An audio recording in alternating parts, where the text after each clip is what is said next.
making cars moves us. What moves you? With a state-of-the-art Littoral-class combat ship pulling into Guam's port this morning, the question on everyone's mind was, did its deployment have anything to do with recent threats out of North Korea? The deployment for this ship has been set for a long time. We've worked hard as a crew to get ourselves trained up for this deployment, as well as to maintain the ship getting ready for deployment. So this deployment's been scheduled for a long time. The ship is headed to Southeast Asia, but will it be called upon to participate in the ongoing joint exercises in South Korea? That's more a question that would be decided on by my fleet commander and above. But that's something that would be answered by them. Whatever the USS Freedom is called upon to do, Commander Timothy Wilkes says they're ready, especially with the unique capabilities of this vessel. There's several facets of the ship that are unique. First off, we operate close into land, currently in a spot that the United States Navy really hasn't been able to operate well in, that being shallow waters, which is close to land. The ship has 13 feet of water underneath it, and so I can fit in very close into land where cruisers, destroyers that we currently have are not able to. The ship can go over 45 knots, which is over 55 miles per hour. It's also very maneuverable. I can spin this ship around, walk it side to side.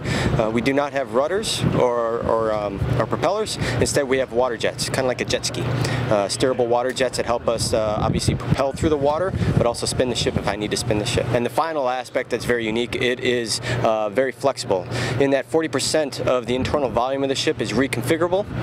So depending on what the mission might be, what the fleet commander might need in that area, we would pull into port and change out a mission package. If the mission package is built, we would put that mission package on board this ship and go back out. It's basically like a transformer. A transformer that is capable of anti-marine warfare, anti-submarine warfare, surface warfare, and humanitarian relief. The ship internally, or actually a part of the hull, has a 57mm Bofors cannon up forward that stays with the ship, no matter what mission package is on. And if you look over my right shoulder, is a RAM missile launcher, a rolling airframe missile launcher, that provides a point defense or a defense against any type of missile that might be shot at the ship. If we were to step a little bit further back aft and look over my shoulder again, you'd see two 30mm Bushmaster cannons. Those are part of the surface mission package. So when I have a surface mission package embarked on board, those 30mm cannons come with them. All of the ship's weapons can be operated from this control room. The ship is outfitted with cameras to monitor the exterior and interior areas of the ship. Even the ship's engines are operated from the bridge. Up here they can not only see out onto the ocean, but GPS allows them to see exactly where they are at in the world in real time.